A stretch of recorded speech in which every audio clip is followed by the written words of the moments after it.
Hey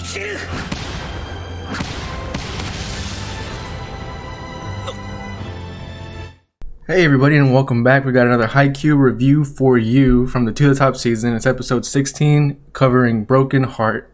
And today I've got my much better half with me, and finally back, Candace. And she's going to be helping us review the episode today, and thank God she's back because I've been doing crazy stuff without her. Sorry. All right. So this episode called Broken Heart, and it's focusing mainly on Tanaka. It was like a highlight episode for him, so because he hadn't been really getting any action at all in the last two episodes during the game. Yeah. And I had some like theories on the title.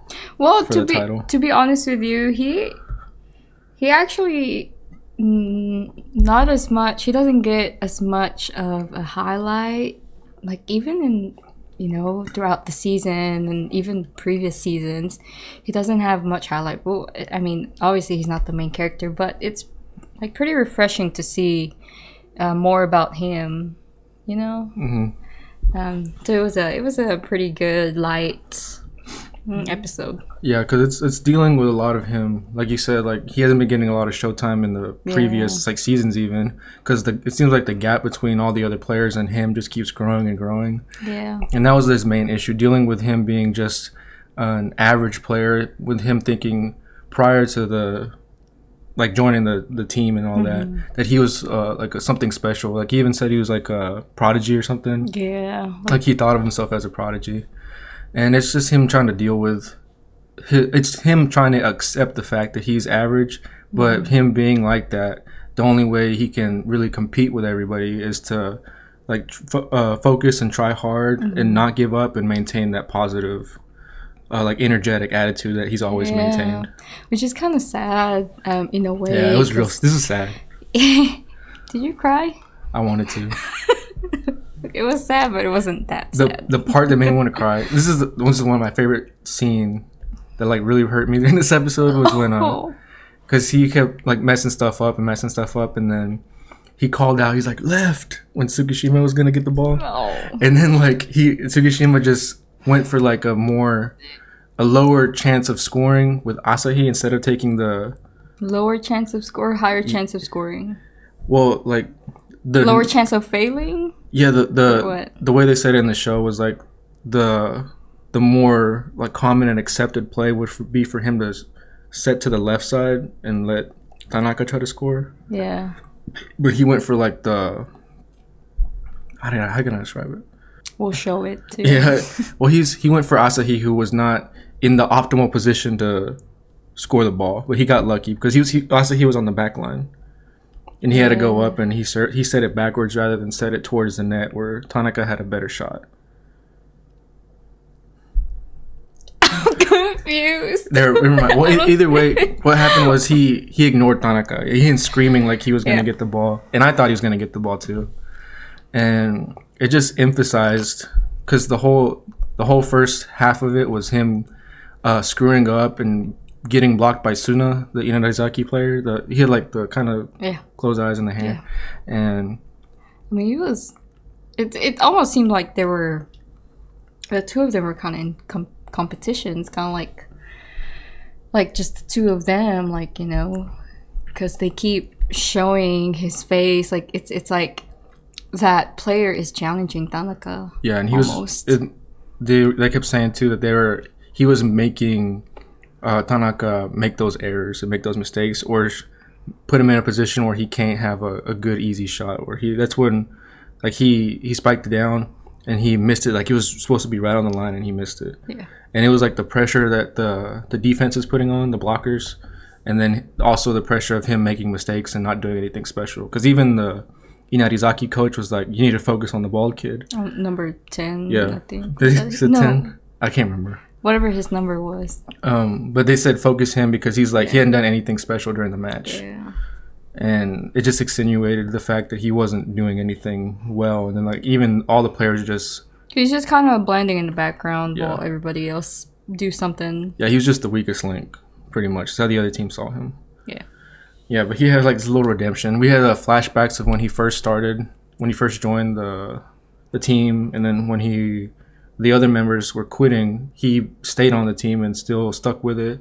And that just like, they just were talking about how his determination was like unwavering and how great of a like spirit he had. How much spirit? It also showed how much he matured, because before it seemed like he would always just go and fight everybody, but it seemed like the seniors taught him that it's more than just being loud and being aggressive. It's more like show what you got in the game, and just let them think of the team as Karasuno as kind of like this underrated team, and then just we'll show them in the court with your actions show them that you're better, that they underestimated them too much. So it's pretty much the whole concept of him kind of like growing as a player. And that was the 3 older senpai students were the ones that really drove him to overcoming that. That's when he like shaved his head and was like focused on volleyball. That was really cool. I liked it. It was like we got a whole bunch of flashbacks for him. And then my little theory I had, I wanted to tell you, see what you thought. Since it was called Broken Heart, there was different points in the episode where he like got his heart broken. Like the first part was when he confessed his love to Shimizu, like right when he saw her, the manager, and he was like, he said like, "Will you marry me?" Yeah, can you marry me? Straight up. And then he got rejected right after that. And then the next part of the Broken Heart is where it keeps repeatedly getting broken during a match where he's just failing and failing and failing. So it's not entirely like romance broken heart, but like spirit broken heart. And he's just losing confidence. And then it's him overcoming that, because he even saw how like the average player has to work even harder and harder. And then he saw this like visualization of a mountain that he had to try to conquer for him to just compete on the level of like Hinata and Kageyama and the other students. And then it's him overcoming that obstacle and accepting that he's average and he's just going to do the best he can do. And in the end, it's just literally verbalized by the girl he likes, where she said her heart was broken, but I didn't understand why she said that at the very end. I don't know. If I'll be honest with you, that episode just, I wasn't paying that much attention just because I know it's kind of like it's not really much of a filler, but it's like, I don't know, this is kind of like a light episode. But yeah, I was thinking of that too. Why that girl said that too at the end. I don't know. But I mean, it could be quite literally. Yeah, if y'all know, let us. If y'all have any theories or what y'all think, let us know. Because I wasn't sure either. Yeah, but that was pretty much the whole episode. Because Yamaguchi got them the lead. Excuse me. With his jump float serves, and then also, and they ended up winning too because of Tanaka. That's where his redemption was. And I was gonna ask you, since you know a little bit more about volleyball than I do, that the spike he hit when they set it to him, it looked like he kind of like whipped his arm to the right. It didn't seem normal, because normally like here's the court right here, here's the net. I mean, when you set it this way, it's usually like a left spike to get it across. But he hit it with his right hand to hit it across. Did you notice that? Actually, no. You didn't see it? Let me play it for you real quick. I mean, it could also just be because he's right-handed and he's probably stronger on the right hand. That's all I could think. I mean, if I'm thinking about it, like, I feel like I'm right-handed. I have more control of my right hand than on my left. And so if I was going to hit the ball, probably most of the time I would use my right instead of my left. So I don't think it's anything too special. I don't know. But that's all I'm thinking about. Because he would have hit it on his right side, and your range of motion's easier going straight forward or like across your body, right? Instead of going around like he did right there. Yeah, I get what you're saying, but again, even if going the opposite way, I feel like I still have more control. Like I would be able to control which direction the ball would go instead of the left, where I'm not as used to it. That's all. I'm sure he is right-handed and better with it. But what I'm saying is not natural for someone to hit it like that. Yeah. It is a little weird because it's like kind of crooked and it's like not gonna be as straight, or like, I don't know. It just looks kind of uncomfortable. Yeah. But what I'm saying is just, I probably, even if I would go in that direction, probably would still use my right hand.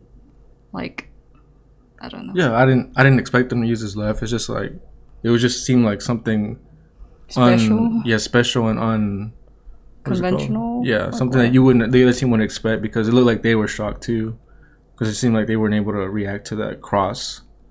Oh, I thought they wouldn't. I thought that they were shocked because he was able to hit hard, and they actually scored. That's all. That I thought that they were shocked because it was strong enough for none of them to stop it. I think it's definitely both. What happened? Could be. All right, but that was the episode. That was the whole thing, and they were able to, because of that point, they were able to get the first set going to Karasuno, and we're gonna be. I don't think the next few. The look from the preview is gonna be Nekoma versus, I can't remember what team they were playing. We got finally get to see somebody else. Yeah, somebody else, and it's Karasuno's rivals, so it's gonna be interesting to see how they're doing in the tournament too. So thank y'all for listening. Thank y'all for watching. You have any parting words, Candace? We'll see y'all next time. All right, peace.